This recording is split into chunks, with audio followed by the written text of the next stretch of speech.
That kick drum sounds like shit, don't you say? I like the bass though, and I think those leads. I got the bass, the drums, the pad, and the arpeggio. We got a bunch of send effects. You know how much I love send effects, and this is pretty much what we got going. Every track is pretty much has a note shift, pitch shifter. Super useful. I put this on every track because when you're writing in your MIDI. You know, you can EQ the hell out of it, but sometimes you just need to drop it an octave. Or, you know, what I like about this is you can go up a fifth also. You go +7, and that's a fifth. And so this is a really good way to make your stuff kind of fit together. What I tend to do is I write all my MIDI within an octave or two, and then I kind of make adjustments based on, you know, I want my, you know, my leads or my arpeggios to go into a higher octave, of course, than my bass and all that. And so what I do is just put this note pitch shifter on every single channel. Same with the tool, same with the dynamics, same with the EQ5. I just put all these, all 4 of these on every single channel. And then that way I can drop an instrument in. I can drop, you know, in this case I have an extra EQ here. Just as far as this bass patch.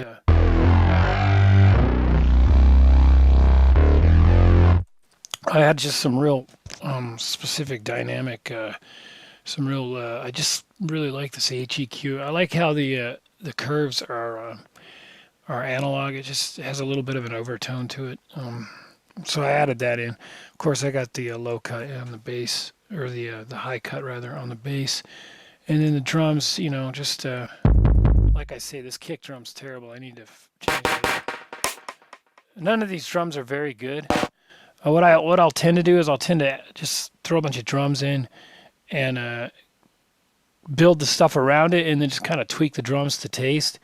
But then when you come down to just the drums by themselves, you know, they sound pretty repulsive.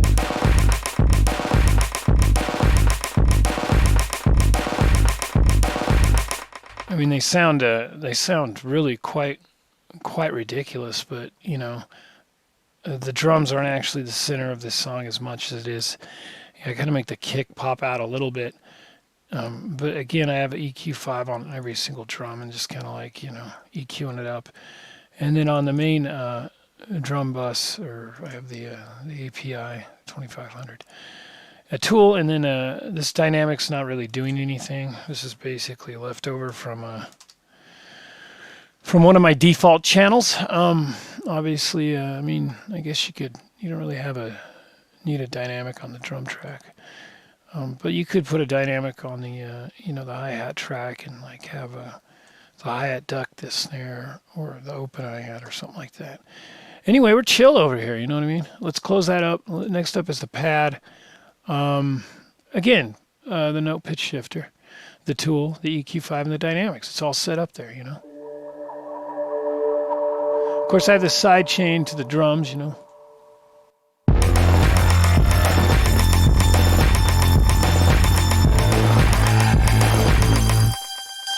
Or a side chain to the kick, not the drums, but the kick. Something that they've added. Thank God they've added this. They finally added this. If I play this for a second, let's play these. Hold on a second here. Let's solo these drums here. Play these drums. Something they've added.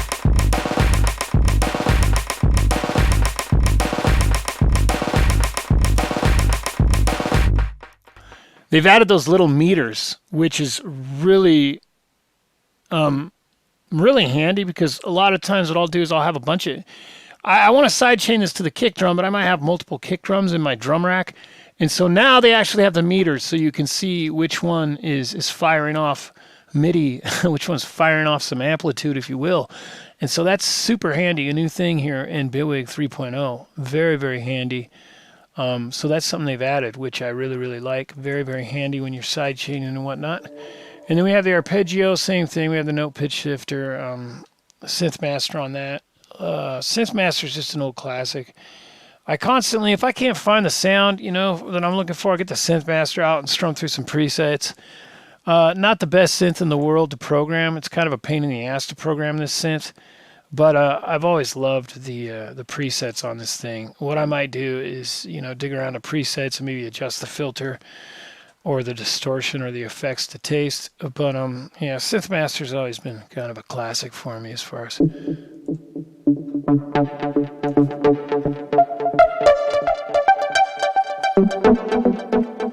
You know, real sparky. You know, it's a real sparky thing. I put a little high shelf. Look at that! I got a high shelf.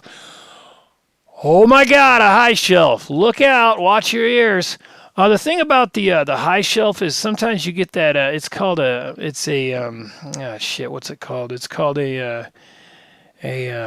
resonating frequencies in the higher end, especially with hi hats and stuff. What I've been doing is I've been putting this Kramer tape on here. And that really cuts a lot of them. I mean, you can go in here with a EQ 10 by waves, which is what I do, and make real narrow notches and remove those resonant frequencies. But you can overdo it and lose a lot of the high-end characters. So what I've been doing is I've been using this, what is it? It's mastering soft clean compression. It's under mastering soft clean compression. This one on the end, the very bottom mastering preset. Not a big preset person, but with this tape machine, it's got a really cool wow and flutter also, which you can add to taste. The further you get from digital, the better, in my opinion. I know I've said that multiple times on the channel, but I like imperfections. But this actually, just using this preset, takes a lot of that high end kind of resonating frequencies off. Let's go ahead and remove it, and you'll see what I mean. Let's get a.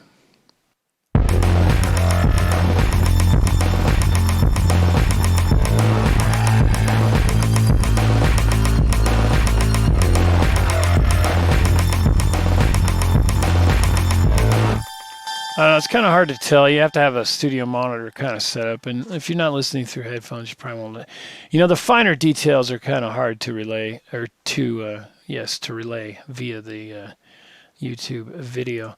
But yeah, I've been getting into that tape machine, and then of course the L2 in here. Always set that 4.2s, or if I'm mastering, maybe a 6.2. I don't know. Often what I'll do is I'll master in Adobe Audition. As far as the send and returns, we have the usual suspects. These are the ones I've always use on pretty much all my projects. The SDRR, this is a really interesting plugin by Klinghelm. This is only a $30 compressor, but this thing just has a lot of character. Or actually, this is the saturator here. They also have a compressor, but the saturator, the compressor, they're like $30 plugins.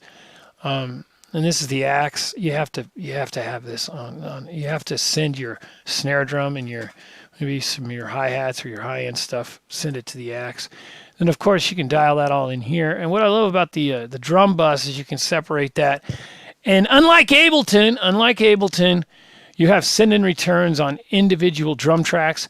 Now something, if Bitwig wants to make me happy, is I would like to be able to put clips into each individual thing here, so I could put all my kick MIDI right here, my snare drum MIDI here, my rim shot MIDI here, or my whatever this stuff is. I could put individual MIDI in, creating separate MIDI lanes, or being able to put it all in one MIDI lane like you do normally, but being able to explode that out into individual tracks, much like you can in Propeller Head Reason. Speaking of Propeller Head Reason, I wanted to talk about automation. Now, automation is something that, if you notice here, if you click on a clip, let's say, you get these clip options right here, and you can double the content, you can scale 50 or 200%. See, this is super powerful, super handy, but what I'm concerned about here, let's just put in some random automation here. Okay, let's put some quick automation in here, okay? There it is. Oh, look at that automation. Oh my God, it's crazy. Automation, wow. Okay, so here's the thing. Is this automation that I've put in here, now what if I want to, let's say I play this clip and this automation, oh, it's going too slow. I want to scale this 50%. I want to skew this. I want to do some stuff to it. Now, the option is you can highlight all these points, and you can right click, or you can come up here to Event. And the only option is loop selection, There's no scale 200, there's no scale 50%, there's none of that stuff there. And so I figured, oh, well, this makes sense. I would use the time selection tool, because that'll give you a little bracket, and then you can, select a region of time. So I figured, oh, the time selection tool, right click.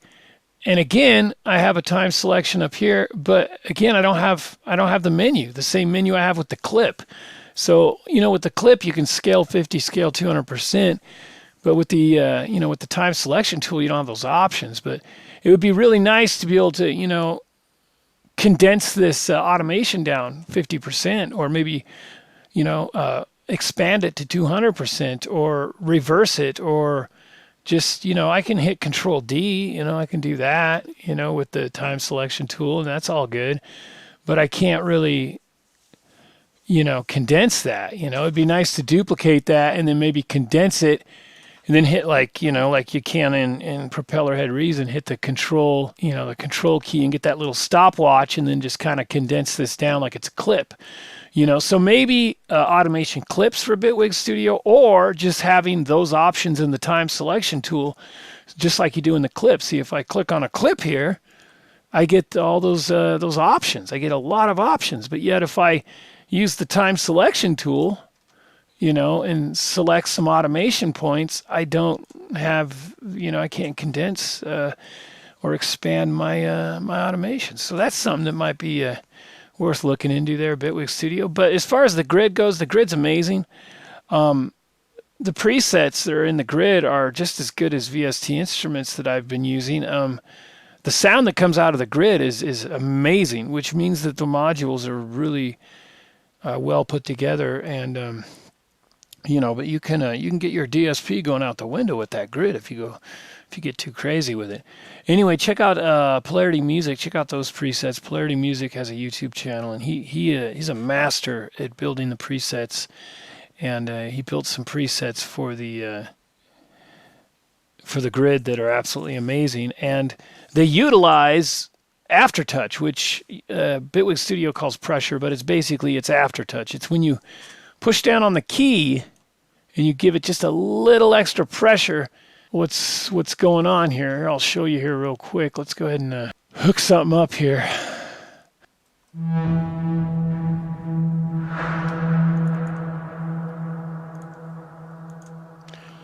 Like here's one called Jupiter Drone, for example. And as you can see, if I hit a key, it's doing its thing. But now if I give the key, I'm already holding it down, but if I give it some pressure, Aftertouch, or pressure as it's called in Bitwig Studio, you get extra movement.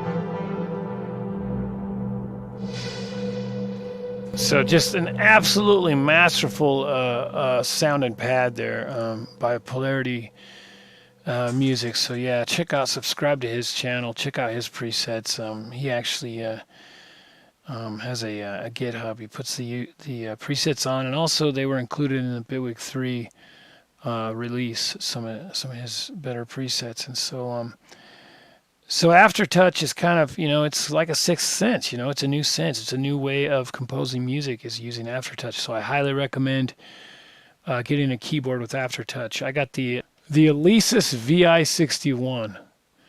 Beautiful keyboard. It has Aftertouch, and it's a little spendy. It's a couple $100, but save up, because that Aftertouch is something that you can, especially if you play your notes in. Like I put the MIDI in using the MIDI grid, but a lot of it I like to play in.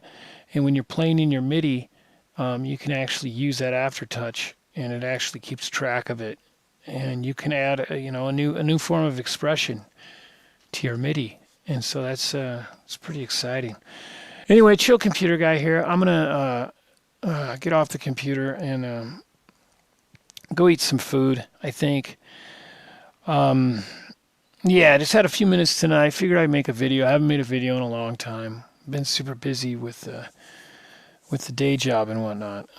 Last week we had the Snoop Dogg come by. He came by he had a show on Thursday and Friday night. And yeah, this last Thursday and Friday, Snoop Dogg was there. and Warren G. And that was exciting. We had quite a crowd in there. It was fun. I left at midnight. That's my normal shift. I leave at midnight. But Warren G came in around 10 o'clock, but I didn't get a chance to say hi to him. But I don't know, if Snoop Dogg, if he came in, it would have been around 2 a.m. or 3 a.m. after I had left. But I asked around on Friday, because what had happened is he had a show Friday, and it sold out. And so they added a show on Thursday. And so meaning he was there Thursday and Friday, so what's he going to do Thursday night? He's probably going to come in and shoot some dice.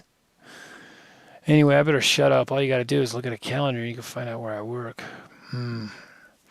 Anyway, Chill Computer Guy, subscribe to the channel. Keep in touch.